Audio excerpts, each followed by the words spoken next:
Hello നമസ്കാരം, എല്ലാവർക്കും xylem PSCയിലേക്ക് സ്വാഗതം. അപ്പോൾ നമ്മൾ ഇന്ന് ഡിസ്കസ് ചെയ്യാൻ പോകുന്നത് നമ്മുടെ കഴിഞ്ഞ, അതായത് 2024-25 വർഷങ്ങളിൽ നമ്മുടെ ഇന്ത്യൻ ഹിസ്റ്ററിയിൽ നിന്നും വന്നിട്ടുള്ള സുപ്രധാനമായ ചോദ്യങ്ങൾ. അപ്പോൾ ഞാനത് പരിശോധിക്കുന്ന സമയത്ത് ഈ 2024-25 കാലഘട്ടങ്ങളിലെ ചോദ്യങ്ങളിൽ വളരെ സ്പെസിഫിക് ആയിട്ട് ചില ചാപ്റ്ററുകൾ കണ്ടിന്യൂസ് ആയിട്ട് ചോദിച്ചിട്ട് കാണുന്നുണ്ട്. അതൊന്ന് ഇന്ത്യൻ നാഷണൽ കോൺഗ്രസ് എന്ന അധ്യായം. അതെന്തായാലും നമുക്കൊരു ചോദ്യം പ്രതീക്ഷിക്കാവുന്ന, എപ്പോഴും ചോദ്യങ്ങൾ വരുന്ന ഒരു പോർഷനാണ്. അതേപോലെ 1857 കലാപം, അതിൽ നിന്നും സ്ഥിരമായി ചോദ്യം വരുന്നതായിട്ടുണ്ട്. അതുപോലെ ഗാന്ധിജിയും ഇന്ത്യയുടെ സ്വാതന്ത്ര്യ പ്രസ്ഥാനങ്ങളെക്കുറിച്ചും കൃത്യമായിട്ട് ചോദ്യങ്ങൾ ആവർത്തിച്ച് വരുന്നതായിട്ട് കാണുന്നുണ്ട്. അപ്പോൾ ഞാനിപ്പോൾ ഇന്ന് ഡിസ്കസ് ചെയ്യാൻ പോകുന്നത്, അതായത് നമ്മൾ ഇന്നത്തെ ഈ ഒരു സെഷനിൽ നമ്മൾ ഡിസ്കസ് ചെയ്യാൻ പോകുന്നത് 2024-25 കാലയളവിൽ ഉണ്ടായിട്ടുള്ള ഹിസ്റ്ററിയിൽ നിന്നുള്ള സുപ്രധാനമായ ചില ചോദ്യങ്ങളും അതുമായി ബന്ധപ്പെട്ട വസ്തുതകളെക്കുറിച്ചുമാണ് നമ്മൾ ഇന്നത്തെ ഈ ഒരു സെഷനിൽ ഡിസ്കസ് ചെയ്യാൻ പോകുന്നത്. ഓക്കെ, അപ്പോൾ നമുക്ക് നേരെ നമ്മുടെ ക്ലാസ്സിലേക്ക് കടക്കാം. അപ്പോൾ ഞാൻ ആദ്യം ഈ അടുത്തിടയ്ക്ക് വന്ന ഒരു ചോദ്യപേപ്പറിലെ ഒരു ചോദ്യമാണ് ഈ കൊടുത്തിട്ടുള്ളത്. ചോദ്യം ഇങ്ങനെയാണ് പറഞ്ഞിരിക്കുന്നത്: താഴെ കൊടുത്ത പ്രസ്താവനകളിൽ ഇന്ത്യൻ നാഷണൽ കോൺഗ്രസിൻ്റെ 1929 ലാഹോർ സമ്മേളനവുമായി ബന്ധമില്ലാത്തത് ഏത് എന്നാണ് ചോദിച്ചിരിക്കുന്നത്. അപ്പോൾ ഇങ്ങനെയുള്ള ഒരു ചോദ്യമൊക്കെ വരുമ്പോൾ നമ്മൾ എപ്പോഴും തെറ്റിക്കുന്നൊരു കാര്യമുണ്ട്. കാര്യം ഈ ബന്ധമില്ലാത്തത് എന്ന ഒരു പോയിന്റ് ഇവിടെ കിടക്കുന്നുണ്ട്. ഇതെപ്പോഴും എല്ലാവരും തെറ്റിക്കും, ആവേശം അങ്ങോട്ട് പോകും. കാര്യം സ്റ്റേറ്റ്മെൻറ്റ് ഭയങ്കര എളുപ്പമായിരിക്കും. അപ്പോൾ സ്റ്റേറ്റ്മെൻറ്റ് ഭയങ്കര എളുപ്പമാകുമ്പോൾ സ്വാഭാവികമായിട്ടും ഈ സ്റ്റേറ്റ്മെൻറ്റൊക്കെ വായിച്ച് വന്നിട്ട് അതിൽ ശരിയും തെറ്റുമൊക്കെ ഇട്ട് വെച്ചിട്ട് ഈ ശരി മാർക്ക് ചെയ്യുന്ന ഒരു രീതിയുണ്ട്. അപ്പം വളരെ ശ്രദ്ധിക്കേണ്ട ചോദ്യങ്ങൾ ഇത്ര. അപ്പോൾ ഇവിടെ ചോദിച്ചിരിക്കുന്നത് 1929 ലാഹോർ, 1929 ലാഹോർ സമ്മേളനവുമായി ബന്ധപ്പെട്ട് ബന്ധമില്ലാത്തത് ഏത് എന്നാണ് ചോദിച്ചിരിക്കുന്നത്. അതിനകത്ത് ഫസ്റ്റ് സ്റ്റേറ്റ്മെന്റ്, കോൺഗ്രസിന്റെ ലക്ഷ്യം പൂർണ്ണ സ്വരാജ് ആണ് എന്ന് പ്രഖ്യാപിച്ചു. എല്ലാവർക്കും അറിയാവുന്ന ഒരു പോയിന്റ് അല്ലേ. 1929 ലാഹോർ സമ്മേളനത്തിലാണ് പൂർണ്ണ സ്വരാജ് പ്രമേയം അംഗീകരിക്കുന്നത്. സ്വാഭാവികമായും ഈ സ്റ്റേറ്റ്മെന്റ് ശരിയാണ്. ദെൻ ജവഹർലാൽ നെഹ്റു കോൺഗ്രസ് അധ്യക്ഷനായി എന്ന് പറയുന്നു. അതായത് അവിടെ ശ്രദ്ധിക്കേണ്ട ഒരു കാര്യം, 1929 ലാഹോർ സമ്മേളനത്തിൽ വെച്ചിട്ടാണ് ഇന്ത്യൻ നാഷണൽ കോൺഗ്രസിന്റെ പ്രസിഡന്റായിട്ട് ആദ്യമായിട്ട് ജവഹർലാൽ നെഹ്റു ഒരു പ്രസിഡന്റ് ആകുന്നത്. INCയുടെ പ്രസിഡന്റ് ആയിട്ട് വരുന്ന ആദ്യത്തെ സമ്മേളനം കൂടിയായിരുന്നു 1929 ലാഹോർ സമ്മേളനം. അപ്പോൾ സ്വാഭാവികമായിട്ടും സെക്കൻഡ് സ്റ്റേറ്റ്മെന്റ് നോക്കിയാൽ ആ സെക്കൻഡ് സ്റ്റേറ്റ്മെന്റും എന്താണ്, നമുക്ക് ശരിയാണെന്ന് കാണാം. 1929 ലാഹോർ സമ്മേളനമാണ് ഈ പറയും പോലെ നെഹ്റു, അതായത് ജവഹർലാൽ നെഹ്റു ആദ്യമായി കോൺഗ്രസ് പ്രസിഡന്റായി വരുന്നത്. അടുത്തത് മൂന്നാമത്തെ സ്റ്റേറ്റ്മെന്റ്, സിവിൽ നിയമലംഘന പ്രസ്ഥാനം ആരംഭിക്കാൻ തീരുമാനിച്ചു. യെസ്, സിവിൽ നിയമലംഘന പ്രസ്ഥാനത്തിന് അംഗീകാരം കൊടുത്ത സമ്മേളനം എന്ന് പറഞ്ഞാൽ അതും 1929 ലാഹോർ സമ്മേളനമാണ് അല്ലെ. സിവിൽ നിയമലംഘന പ്രസ്ഥാനത്തിന് ആരംഭിക്കാൻ തീരുമാനിച്ചു, അല്ലെങ്കിൽ സിവിൽ നിയമലംഘന പ്രസ്ഥാനത്തിന് അംഗീകാരം കൊടുത്ത സമ്മേളനം എന്ന് പറഞ്ഞാൽ 1929 ലാഹോർ സമ്മേളനം അല്ലെ. ഗാന്ധിജിയുടെ ഇന്ത്യയിലെ രണ്ടാമത്തെ ദേശീയതല പ്രക്ഷോഭമായിരുന്നു ഇത് സിവിൽ നിയമലംഘന പ്രസ്ഥാനം എന്ന് പറയുന്നത്. Then the last statement, 1930 August 15 ഇന്ത്യയുടെ സ്വാതന്ത്ര്യ ദിനമായി ആചരിക്കാൻ തീരുമാനിച്ചു. അതായത് നമ്മുടെ ഈ ലാഹോർ സമ്മേളനവുമായി ബന്ധപ്പെട്ട് നോക്കിക്കഴിഞ്ഞാൽ ഈ ലാഹോർ സമ്മേളനത്തിൽ 2 ഇയേഴ്സ്, വേറെയും ക്വസ്റ്റ്യൻ പേപ്പറുകളുടെ കാര്യമാണ് ഞാൻ പറയുന്നത്. ഈ 2024-25 കാലഘട്ടത്തിലെ തന്നെ ക്വസ്റ്റ്യൻ പേപ്പറുടെ കാര്യമാണ് പറഞ്ഞത്. അതിൽ വന്നിട്ടുള്ള സ്റ്റേറ്റ്മെന്റുകളുടെ കാര്യമാണ് ഞാൻ പറഞ്ഞത്. 2 ഇയറുകൾ ഫോക്കസ് ചെയ്യുന്നുണ്ട്. അതിൽ ഒന്ന് 1929 ഡിസംബർ 31. 1929 ഡിസംബർ 31. അന്ന് രവി നദിയുടെ തീരത്ത് ഇന്ത്യയുടെ പതാക ആദ്യമായിട്ട് ജവഹർലാൽ നെഹ്റു ഉയർത്തുന്നു അല്ലെ. ഇന്ത്യയുടെ പതാക ജവഹർലാൽ നെഹ്റു ഉയർത്തുന്നു. ഈ ലാഹോർ സമ്മേളനവുമായി ബന്ധപ്പെട്ട് തന്നെയാണ് ഞാൻ പറയുന്നത്. 1929 ഡിസംബർ 31 രവി നദിയുടെ തീരത്ത് ഇന്ത്യയുടെ പതാക ജവഹർലാൽ നെഹ്റു ഉയർത്തുകയും അതേപോലെ 1930 ജനുവരി 26 ഇന്ത്യയുടെ സ്വാതന്ത്ര്യ ദിനമായി തീരുമാനിച്ചു. സോ ഈ സ്റ്റേറ്റ്മെന്റ് തെറ്റാണ്. ഇവിടെ പറഞ്ഞിരിക്കുന്ന ഓഗസ്റ്റ് 15 എന്നാണ് അല്ലേ. അപ്പോൾ 1930 ജനുവരി 26 ഇന്ത്യയുടെ സ്വാതന്ത്ര്യ ദിനമായി തീരുമാനിക്കുകയും ചെയ്തു. ഏതിൻ്റെ അടിസ്ഥാനത്തിൽ? പൂർണ്ണ സ്വരാജ് പ്രമേയത്തിന്റെ അടിസ്ഥാനത്തിൽ. അതുകൊണ്ടാണ് പിൽക്കാലത്ത് നമ്മുടെ ഇന്ത്യയുടെ റിപ്പബ്ലിക് ദിനം ജനുവരി 26 ആകുന്നതിൽ കാരണമാകുന്നത്. കാരണം ഈ ഒരു സമ്മേളനത്തിൻ്റെ അനുസ്മരണാർത്ഥമാണ് അങ്ങനെ ഒരു തീരുമാനം എടുത്തിട്ടുള്ളത്. അപ്പോൾ ഇവിടെ നമുക്കറിയാം ബന്ധമില്ലാത്തതാണ് ചോദിച്ചത്. അപ്പോൾ തീർച്ചയായും 4ാമത്തെ സ്റ്റേറ്റ്മെൻറ്റ് മാത്രമാണെന്ത് ഇതുമായി ബന്ധമില്ലാത്തത്. സോ തെറ്റായ സ്റ്റേറ്റ്മെൻറ്റ് എന്നുള്ള അർത്ഥത്തിൽ തന്നെ പറഞ്ഞാൽ 4ാമത്തെ സ്റ്റേറ്റ്മെൻറ്റ് തെറ്റാണ്. അപ്പോൾ ഓപ്ഷൻ ഡി ആണെന്ത് ശരിയായ ഉത്തരം എന്ന് പറയുന്നത്. ഓക്കെ, ഇതെപ്പോഴും ചോദിക്കുന്ന, അതായത് INC എന്ന ചാപ്റ്റർ എടുത്തു കഴിഞ്ഞാൽ INC എന്ന ചാപ്റ്ററിൽ മിക്കപ്പോഴും ചോദിക്കാറുള്ള ഒരു INC സെഷനാണ് 1929 ലാഹോർ സമ്മേളനം എന്ന് പറയുന്നത്. ദെൻ അടുത്ത ചോദ്യം, 1857 കലാപത്തിൽ നാനാ സാഹിബ് നേതൃത്വം നൽകിയ സ്ഥലം ഏതായിരുന്നു എന്നാണ് ചോദിച്ചിരിക്കുന്നത്. നാനാ സാഹിബ് നേതൃത്വം നൽകിയ സ്ഥലം ഏത് എന്നാണ് ചോദിച്ചിരിക്കുന്നത്. ഇതിൽ 1857 ഡൽഹിയിലെ നേതൃത്വം നോക്കിക്കഴിഞ്ഞാൽ നമുക്കറിയാം ഡൽഹിയിൽ നേതൃത്വം നൽകിയത് ബഹദൂർ ഷാ രണ്ടാമനായിരുന്നു. ബഹദൂർ ഷാ രണ്ടാമനും അദ്ദേഹത്തിൻ്റെ സൈന്യാധിപനായിരുന്ന ബക്ത് ഖാൻ എന്നിവരായിരുന്നു ഇവിടുത്തെ പ്രധാന നേതൃത്വം, അല്ലെ ഡൽഹി. അപ്പോൾ അതല്ല. ലക്നൌവിലേക്ക് വന്നു കഴിഞ്ഞാൽ ബീഗം ഹസ്രത് മഹലായിരുന്നു ലക്നൌവിൽ എന്ത് ചെയ്യുന്നത് 1857 കലാപത്തിൽ നേതൃത്വം നൽകിയത്. കാൺപൂരിൽ വരുമ്പോൾ നാനാ സാഹിബും അതുപോലെ തന്നെ അദ്ദേഹത്തിൻ്റെ സൈന്യാധിപനായിരുന്ന താന്തിയ തോപ്പി എന്നിവരായിരുന്നു കാൺപൂരിൽ നേതൃത്വം നൽകിയത്. നാനാ സാഹിബ്, താന്തിയ തോപ്പി എന്നിവരായിരുന്നു. അതുപോലെ ഝാൻസിയിൽ റാണി ലക്ഷ്മിഭായിയുമായിരുന്നു. അപ്പോൾ നമുക്ക് ഉത്തരം കിട്ടി അല്ലേ? എവിടെയാണ്? ഓപ്ഷൻ സി ആണ്. എപ്പോഴും 1857 കലാപത്തിൽ ഫോക്കസ് ചെയ്ത് ചോദിക്കുന്ന ഒരു ഭാഗമാണ് കലാപകേന്ദ്രവും അവിടുത്തെ നേതൃത്വവും എന്ന് പറയുന്നത്. കലാപകേന്ദ്രവും അവിടുത്തെ നേതൃത്വവും എല്ലാ തവണയും ചോദിക്കുന്ന ഒരു ചോദ്യമാണ്. അതേപോലെ ഇപ്പോൾ ഈ ഒരു ചോദ്യത്തിൽ നിന്ന് വന്നു കഴിഞ്ഞാൽ നാനാ സാഹിബിൻ്റെ യഥാർത്ഥ പേരെന്ത് എന്ന് ചോദിക്കാറുണ്ട്. നാനാ സാഹിബിൻ്റെ യഥാർത്ഥ പേര് എന്ന് പറഞ്ഞാൽ ധോണ്ടു പന്ത് എന്നായിരുന്നു. അതേപോലെ തന്നെ താന്തിയ തോപ്പിയുടെയും യഥാർത്ഥ പേര് ചോദിക്കാറുണ്ട്. താന്തിയ തോപ്പിയുടെ യഥാർത്ഥ പേര് എന്ന് പറഞ്ഞാൽ രാമചന്ദ്ര പാണ്ഡുരംഗ് എന്നാണ് താന്തിയ തോപ്പിയുടെ യഥാർത്ഥ പേര്. ഇതും ചോദിക്കാറുണ്ട്. ഇതും PYQ ആയിട്ട് എപ്പോഴും പ്രീവിയസ് ഇയറിൽ ചോദിക്കുന്ന ഒരു ചോദ്യമാണ് രാമചന്ദ്ര പാണ്ഡുരംഗ്, അല്ലെങ്കിൽ നാനാ സാഹിബിൻ്റെയും താന്തിയ തോപ്പിയുടെയും യഥാർത്ഥ പേരുകൾ എന്നുള്ളത്. ഓക്കെ, അപ്പോൾ 1857 കലാപത്തിൽ കാൺപൂരിൽ നേതൃത്വം നൽകിയ ആളായിരുന്നു നാനാ സാഹിബ്. എന്തിനായിരുന്നു കലാപത്തിൻ്റെ പ്രശ്നത്തിലേക്ക് പോയെന്ന് ചോദിച്ചാൽ അദ്ദേഹത്തിന് അനുവദിച്ചിരുന്ന പെൻഷൻ തുക എന്ത് ചെയ്തു? അദ്ദേഹം ബാജിറാവു രണ്ടാമൻ എന്ന ഭരണാധികാരിയുടെ ദത്തുപുത്രനാണെന്ന കാരണത്താൽ നിർത്തിവെച്ചു. ഇതിനെ തുടർന്നിട്ടാണ് ഈ പറയുന്ന കാൺപൂരിൽ നാനാ സാഹിബ് കലാപം ആരംഭിക്കുന്നത്, അല്ലേ?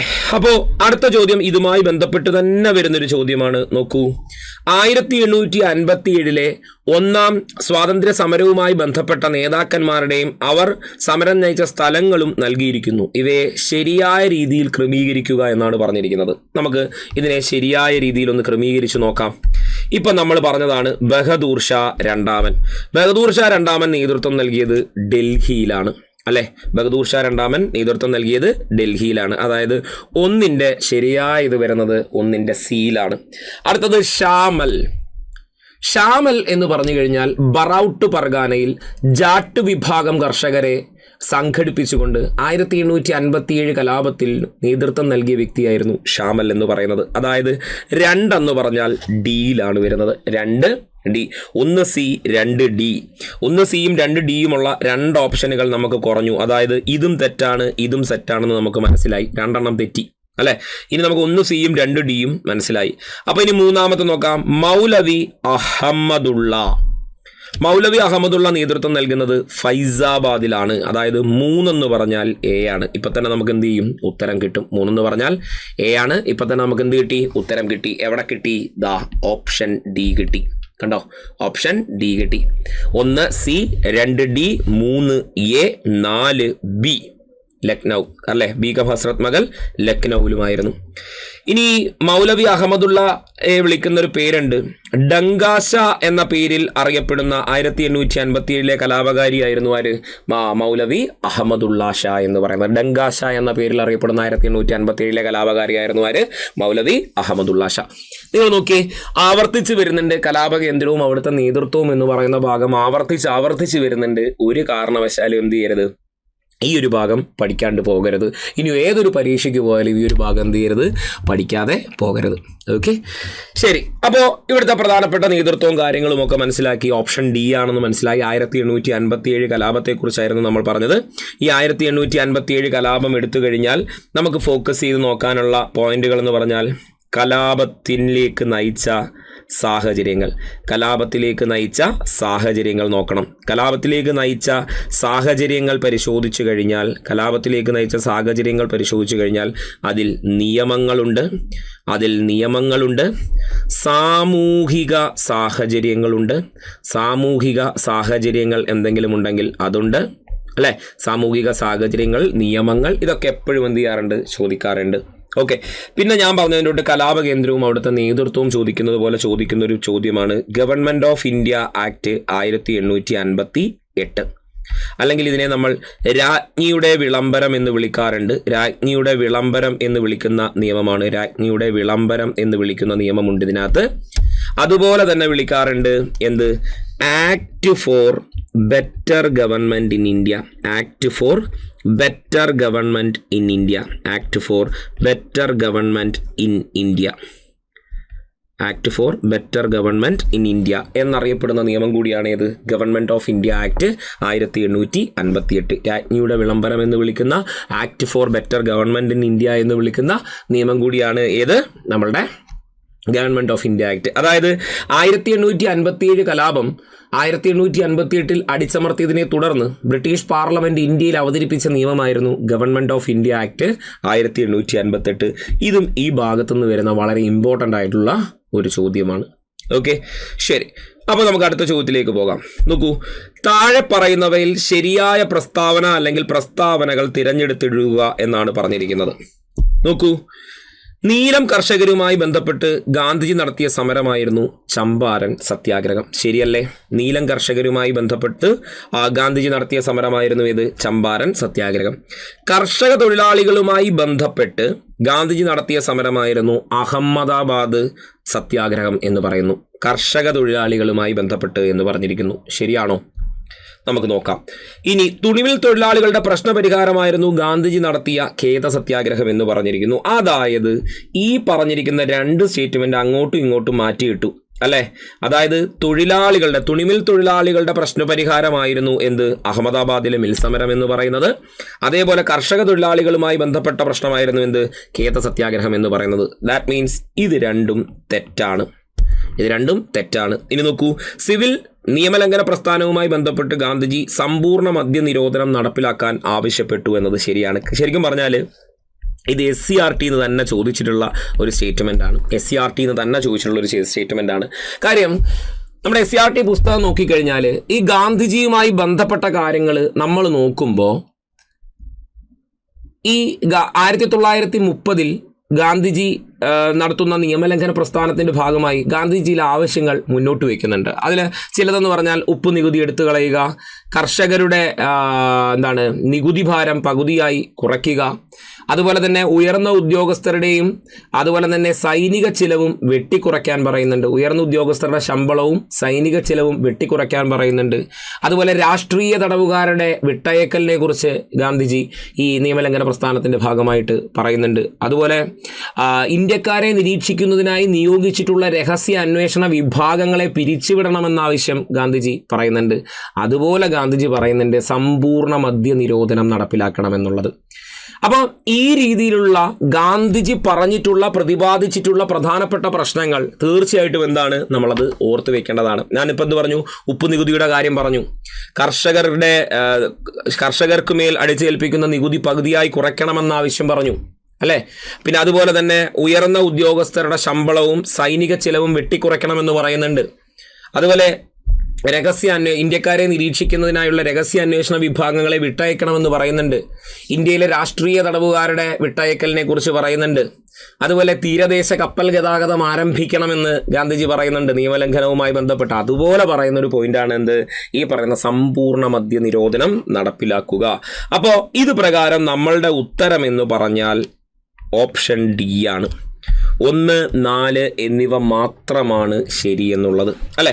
അപ്പോൾ ഗാന്ധിജിയുടെ ഇന്ത്യയിലെ രണ്ടാമത്തെ ദേശീയതല പ്രക്ഷോഭമായിരുന്നു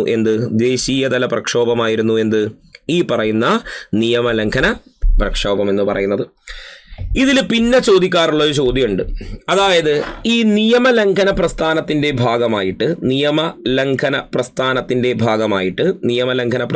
ഭാഗമായിട്ട് ഇന്ത്യയുടെ വിവിധ ഭാഗങ്ങളിൽ നേതൃത്വം നൽകിയ വ്യക്തിത്വങ്ങളെ കുറിച്ച് ചോദിക്കാറുണ്ട്.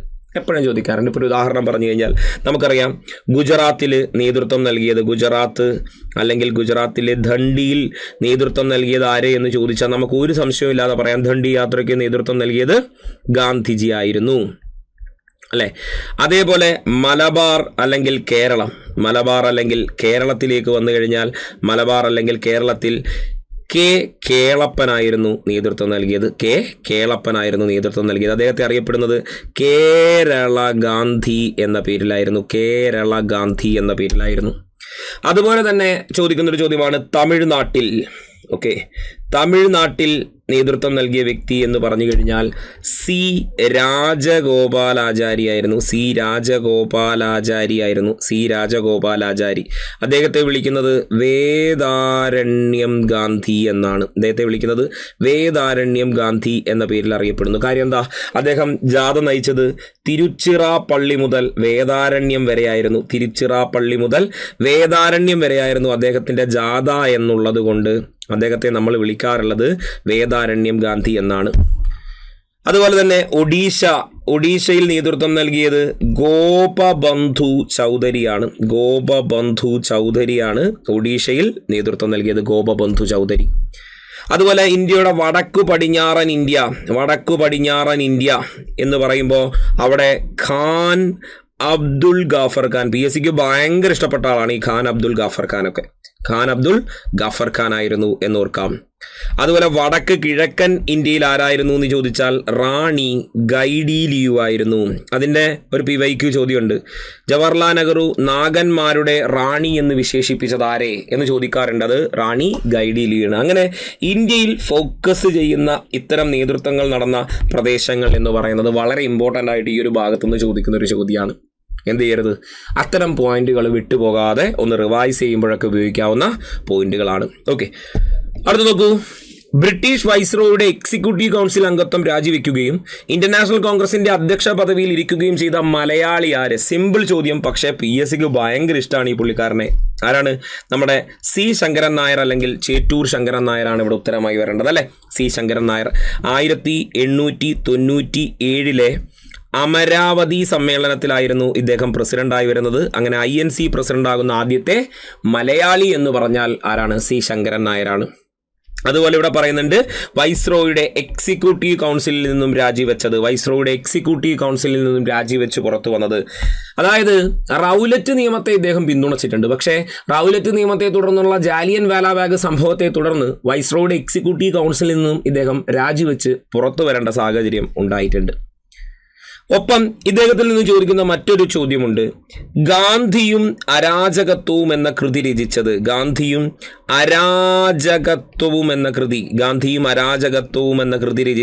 ആര് എന്ന് ചോദിക്കാറുണ്ട്. ഗാന്ധിയും അരാജകത്വവും എന്ന കൃതി രചിച്ചത് ചേറ്റൂർ ശങ്കരൻ നായരാണ്.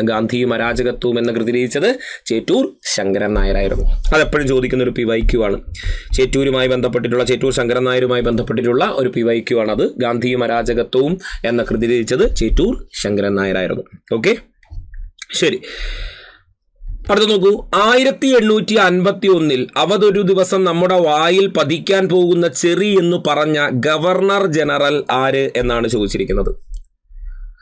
1851 അവധ് ഒരു ദിവസം നമ്മുടെ വായിൽ വീഴാൻ പോകുന്ന ചെറി എന്ന് അവധെന്ന നാട്ടുരാജ്യത്തെ വിശേഷിപ്പിച്ച ഗവർണർ ജനറൽ എന്ന് പറഞ്ഞാൽ ഡൽഹൌസി പ്രഭുവായിരുന്നു. 1857 കലാപത്തിനുമായി ബന്ധപ്പെട്ട് വളരെ ഇമ്പോർട്ടൻ്റ് ആയിട്ട് വരുന്ന ഒരു ഗവർണർ ജനറലാണ് ആര്? ഡൽഹൌസി പ്രഭു.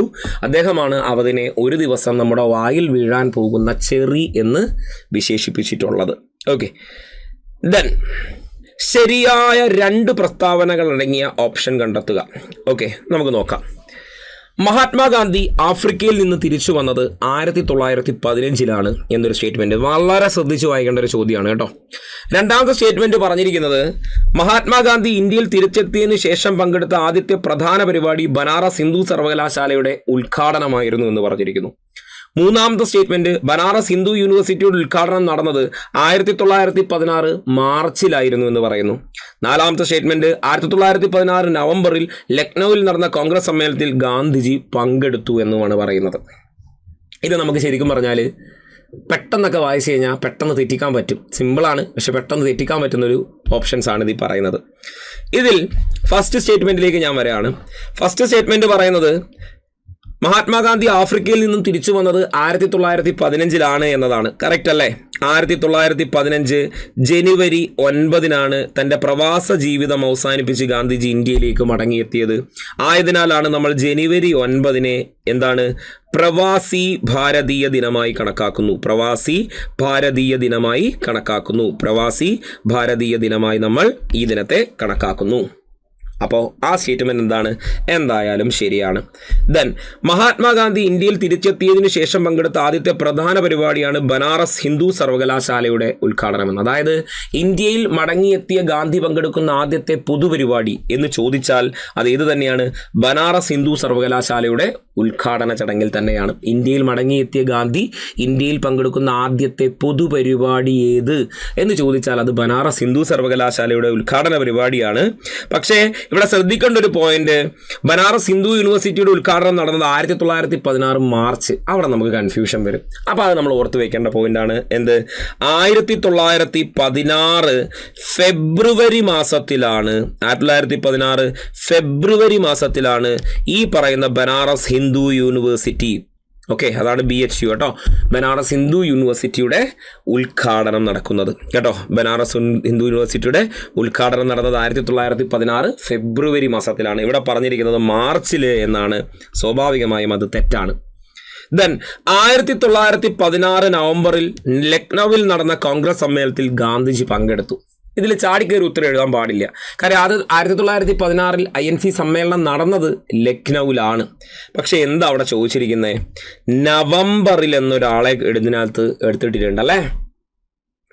1916 ചേർന്ന ലക്നൗ സമ്മേളനത്തിൽ ഗാന്ധിജി പങ്കെടുത്തിട്ടുണ്ട്. പക്ഷേ 1916 ലക്നൗ സമ്മേളനം എന്ന് പറഞ്ഞാൽ ആ വർഷത്തെ വാർഷിക സമ്മേളനമാണ്.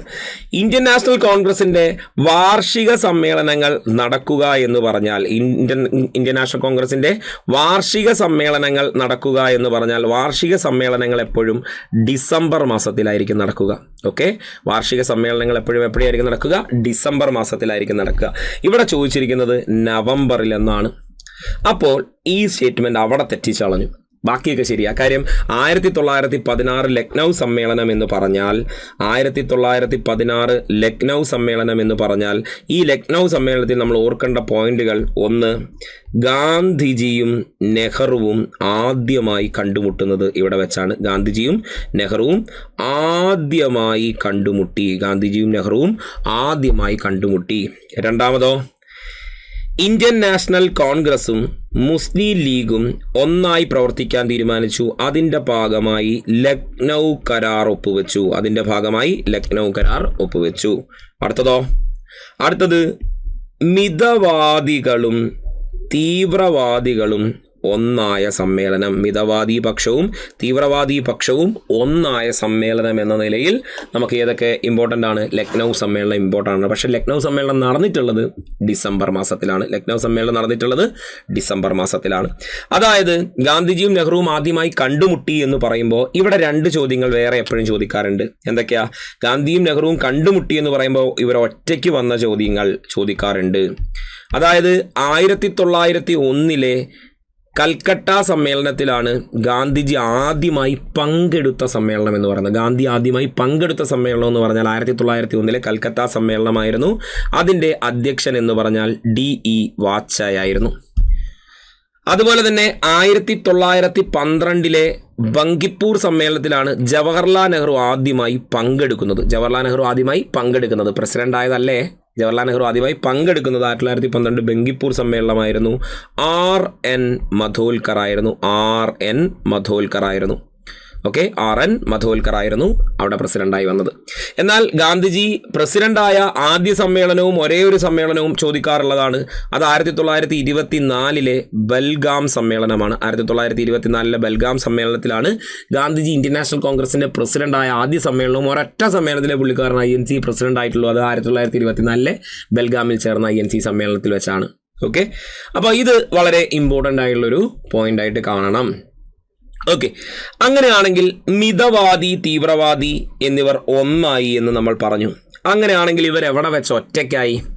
ഇവരൊറ്റയ്ക്കായൊരു മേജർ ഇൻസിഡൻറ്റ് നമ്മൾ പഠിക്കുന്നത് 1907 സൂറത്തിൽ നടന്ന സൂറത്ത് വിഭജനം എന്ന് പറയുന്ന ഇൻസിഡൻ്റ് ആണ്, അല്ലേ? സൂറത്തിൽ ചേർന്ന സമ്മേളനത്തിൽ വെച്ച് മിതവാദി പക്ഷവും തീവ്രവാദി പക്ഷവും പരസ്പരം ആക്രമിക്കുകയും അവർ രണ്ടായി പിരിഞ്ഞ് പ്രത്യേകം സമ്മേളിക്കുകയും ഒക്കെ ചെയ്തു. അത് 1907 സൂറത്ത് വിഭജനത്തിലാണ് അവർ പിരിഞ്ഞു പോയത്.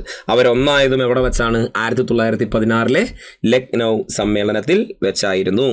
ഓക്കെ അല്ലേ? ഓക്കെ, ഇനി ഇത് നോക്കൂ. സൈനിക സഹായ വ്യവസ്ഥ നടപ്പിലാക്കിയത് ആര് എന്നാണ് ചോദിച്ചിരിക്കുന്നത്. ആരാണ് സൈനിക സഹായ വ്യവസ്ഥ നടപ്പിലാക്കിയത്? വെല്ലസ്ലി പ്രഭുവാണ്. ഓക്കെ, ആരാണ്? വെല്ലസ്ലി പ്രഭുവാണ്. ഏത് വർഷം? 1798 വെല്ലസ്ലി പ്രഭു സബ്സിഡറി അലയൻസ് എന്ന നമ്മുടെ സൈനിക സഹായ വ്യവസ്ഥ നടപ്പിലാക്കുന്നത്. സബ്സിഡറി അലയൻസ് അഥവാ സൈനിക സഹായ വ്യവസ്ഥ. ഇനി ഇതിൽ ചോദിക്കാറുള്ളൊരു ചോദ്യമാണ്, ഇപ്പോൾ ഈ റീസെൻ്റ് ആയിട്ടൊക്കെ ചോദിക്കുന്ന വേറെ ചോദ്യമാണ്, ഇതുമായി ബന്ധപ്പെട്ട വ്യവസ്ഥകൾ എന്തൊക്കെ? സബ്സിഡറി അലയൻസ് അല്ലെങ്കിൽ സൈനിക സഹായ വ്യവസ്ഥയുടെ വ്യവസ്ഥകൾ എന്തൊക്കെ എന്ന് ചോദിക്കാറുണ്ട്. അതിൽ ഒന്നാമത്തെ പോയിന്റ് എന്ന് പറഞ്ഞാൽ, വ്യവസ്ഥകൾ ചോദിക്കാറുണ്ട്, അതിൽ ഒന്നാമത്തെ പോയിന്റ് എന്ന് പറഞ്ഞാൽ എന്താണ്? ഒരു രാജാവിൻ്റെയും രാജ്യത്തിൻ്റെയും സംരക്ഷണത്തിനായി ഒരു ബ്രിട്ടീഷ് സേനാ വിഭാഗത്തെ രാജ്യ അതിർത്തിക്കുള്ളിൽ നിർത്തണം. ഈ സേനയുടെ സംരക്ഷണ ചിലവ് രാജാവ് തന്നെ വഹിക്കണം. അതുപോലെ തന്നെ മറ്റ് യൂറോപ്യൻ ശക്തികളുമായിട്ടുള്ള എല്ലാ ബന്ധങ്ങളും അതത് നാട്ടുരാജ്യങ്ങൾ അവസാനിപ്പിച്ചിരിക്കണം, അല്ലേ?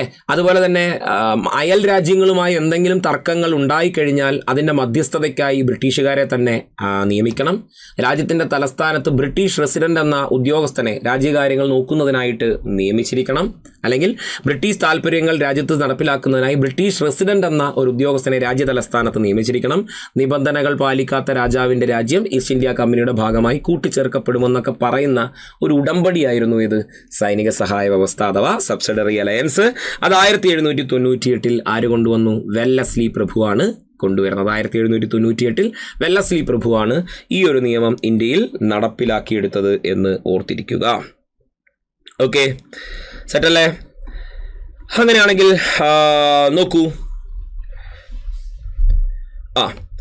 നിസ്സഹകരണ പ്രസ്ഥാനത്തെക്കുറിച്ചുള്ള താഴെ പറയുന്ന, അതായത് 1920 ഗാന്ധിജി നടത്തുന്ന ഇന്ത്യയിലെ 1920 ഗാന്ധിജിയുടെ ആദ്യ ദേശീയതല പ്രക്ഷോഭമായിരുന്നു. ഗാന്ധിജിയുടെ ആദ്യത്തെ ദേശീയതല പ്രക്ഷോഭമായിരുന്നു എന്ത്? ഈ പറയുന്ന ആദ്യ ദേശീയതല പ്രക്ഷോഭമായിരുന്നു എന്ത്? നിസ്സഹകരണ പ്രസ്ഥാനം എന്ന് പറയുന്നത്. ഇതിൽ നോക്കിയാൽ 1920 ഓഗസ്റ്റ് 1 ഗാന്ധി നിസ്സഹകരണ പ്രസ്ഥാനം ആരംഭിച്ചു. ഓക്കെ, ഹിന്ദുക്കൾക്കിടയിൽ തൊട്ടുകൂടായ്മ നീക്കം ചെയ്യലും ഹിന്ദു മുസ്ലിം ഐക്യം പ്രോത്സാഹിപ്പിക്കലും പരിപാടിയുടെ ഭാഗമായിരുന്നു. തീർച്ചയായും ഐത്തോച്ചാടനവും ഹിന്ദു മുസ്ലിം ഐക്യവും അതിൻ്റെ ക്രിയാത്മക പ്രവർത്തനങ്ങളുടെ ഭാഗമായിട്ട് പറയുന്നുണ്ട്. അടുത്തതോ, ഏതു വിധേനയും സ്വയംഭരണം നേടിയെടുക്കുക എന്നതായിരുന്നു നിസ്സഹകരണ പ്രസ്ഥാനത്തിൻ്റെ ലക്ഷ്യമെന്ന് പറയുന്നു. അങ്ങനെ ഒരു ലക്ഷ്യം നമുക്ക് പരിപൂർണമായും പറയാൻ സാധിക്കില്ല. പിന്നെ പറയുന്ന ഒരു പോയിന്റ് എന്ന് പറഞ്ഞാൽ ചൗരി ചൗര സംഭവം നിസ്സഹകരണ പ്രസ്ഥാനം നിർത്തിവെക്കുന്നതിലേക്ക് നയിച്ചു എന്നതാണ്. അതായത് നമുക്ക് ഇവിടുത്തെ ഉത്തരപ്രകാരം ഓപ്ഷൻ എ ആണ് കറക്റ്റായിട്ട് വരുന്നത്. 1, 2, 4 മാത്രമാണ്. ഇവിടെ എന്താ ചോദിച്ചിരിക്കുന്നത്? ശരി ഏത് എന്നാണ് ചോദിച്ചിരിക്കുന്നത്. ശരിയായ പ്രസ്താവന ഏത് എന്നാണ് ചോദിച്ചിരിക്കുന്നത്. അപ്പോൾ 1920 ഓഗസ്റ്റ് 1 ഗാന്ധിജി നിസ്സഹകരണ പ്രസ്ഥാനം ആരംഭിച്ചു എന്നുള്ളത് ശരിയാണ്. അതുപോലെ തന്നെ ഹിന്ദുക്കൾക്കിടയിൽ തൊട്ടുകൂടായ്മ നീക്കം ചെയ്യലും, അതായത് ഐത്തോച്ചാടനം ഹിന്ദു മുസ്ലിം ഐക്യം എന്നത് നിസ്സഹകരണ പ്രസ്ഥാനത്തിൻ്റെ കൺസ്ട്രക്റ്റീവ് എലമെൻറ്റ്സ് അല്ലെങ്കിൽ ക്രിയാത്മക പ്രവർത്തനങ്ങളുടെ ആശയമായിട്ട് വരുന്ന രണ്ട് കാര്യമാണ്. അതിനെക്കുറിച്ച് തന്നെയാണ് അവിടെ പറയുന്നത്. ഹിന്ദുക്കൾക്കിടയിൽ തൊട്ടുകൂടായ്മ നീക്കം ചെയ്യലും ഹിന്ദു മുസ്ലിം ഐക്യം പ്രോത്സാഹിപ്പിക്കലും പരിപാടിയുടെ ഭാഗമായിരുന്നു എന്ന് പറയുന്നുണ്ട്. ഏതു വിധേനയും സ്വയംഭരണം നേടുക എന്നത് ഒരിക്കലും എന്തല്ല, നിസ്സഹകരണ പ്രസ്ഥാനത്തിൻ്റെ ഒരു ലക്ഷ്യമായി നമുക്ക് പറയാൻ സാധിക്കില്ല. ഓക്കെ, അതുപോലെ ചൗരി ചൗര സംഭവമായിരുന്നു നിസ്സഹകരണ പ്രസ്ഥാനം നിർത്തിവെക്കുന്നതിനുള്ള കാരണമായി പറയുന്നത്. ആയതിനാൽ 1, 2, 4 ആണ് ഇവിടുത്തെ ശരിയായ ഉത്തരം. ഓക്കെ, അപ്പോൾ 2024-25 ഭാഗങ്ങളിൽ ഇന്ത്യൻ ഹിസ്റ്ററിയിൽ നിന്ന് ചോദിച്ചുള്ള ഫോക്കസ്ഡ് ഏരിയ കുറച്ചാണ് ഞാൻ ഡിസ്കസ് ചെയ്തത്. ഓക്കെ, അപ്പോൾ ഇതിൻ്റെ കൂടുതൽ കാര്യങ്ങളും മറ്റ് വിശേഷങ്ങളും ഒക്കെ എന്ത് ചെയ്യാം, നമുക്ക് മറ്റൊരു ക്ലാസ്സിൽ ഡിസ്കസ് ചെയ്യാം. ഓക്കെ, അപ്പോൾ ഇന്നിപ്പോൾ ഞങ്ങൾ കുറേ കാര്യം നോക്കി, കുറേ അധികം ഫോക്കസ്ഡ് ഏരിയകൾ നോക്കി, ഏതൊക്കെ ശ്രദ്ധിച്ച് പോകണമെന്ന് നിങ്ങൾക്ക് മനസ്സിലായെന്ന് വിശ്വസിക്കുന്നു അല്ലേ.